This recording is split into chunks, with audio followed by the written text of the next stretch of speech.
Hello guys, welcome to one more quick short video on Google Finance.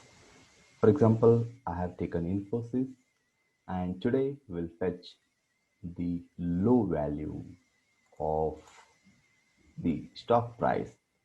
So the formula is very simple, equal to Google Finance, open the bracket, ticker NSE colon Infi, close the with colon, double quote, comma, and in double quote, enter low in small letter.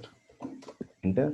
Here you go. We got 999.10, 999.1, which is matching exactly.